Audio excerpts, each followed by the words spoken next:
Hello বন্ধুরা, আশা করি সবাই ভালো আছেন। সরকারি ভাতা এবং শিক্ষা উপবৃত্তির সর্বশেষ আপডেট নিয়ে আবারও আপনাদের সামনে হাজির হয়েছি।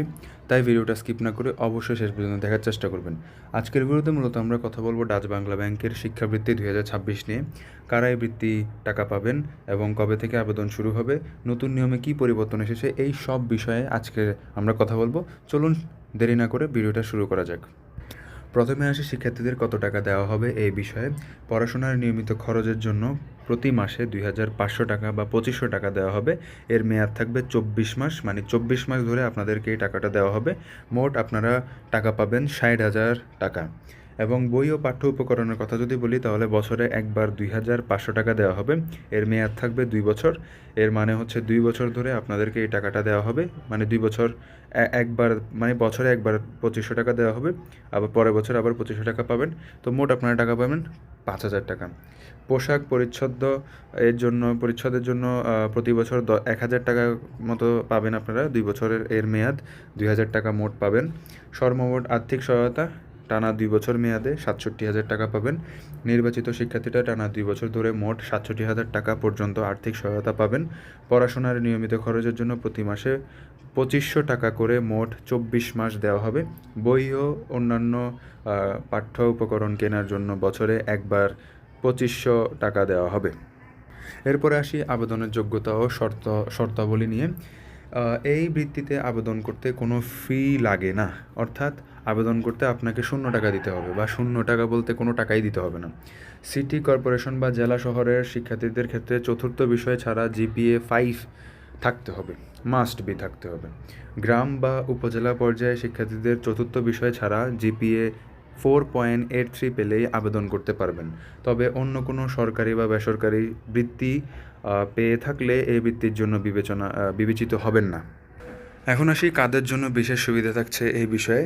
তোমাদের হচ্ছে উপবৃত্তি, যে ডাচ বাংলা ব্যাংকের যে উপবৃত্তি দেওয়া হবে, ওটার জন্য যে বাজেট তারা নির্ধারণ করেছে, ওই বাজেটের 90% হচ্ছে গ্রাম বা উপজেলা পর্যায়ে সাধারণ শিক্ষার্থীদের জন্য সুরক্ষিত রয়েছে। এবং মোট 50% বা হাফ পার্সেন্ট আর কি, 1/2% হচ্ছে তোমাদের অর্ধেক পাবেন হচ্ছে শুধুমাত্র মেয়ে শিক্ষার্থীরা। তাই গ্রামের শিক্ষার্থীরা এবং মেয়েদের এই বৃত্তি পাওয়ার সম্ভাবনা অন্যদের তুলনায় অনেক বেশি। ঠিক আছে, এটা কিন্তু 100% থেকে আমি ক্যালকুলেট করি নাই।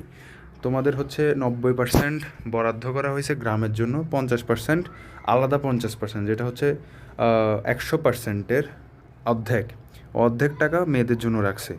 ঠিক আছে, অনেকেই হয়তো এই বিষয়টা এখনও ভালোভাবে বুঝেন নাই, তাই আমি হচ্ছে নতুন একটা পাতা নিয়ে আপনাদেরকে বুঝাই।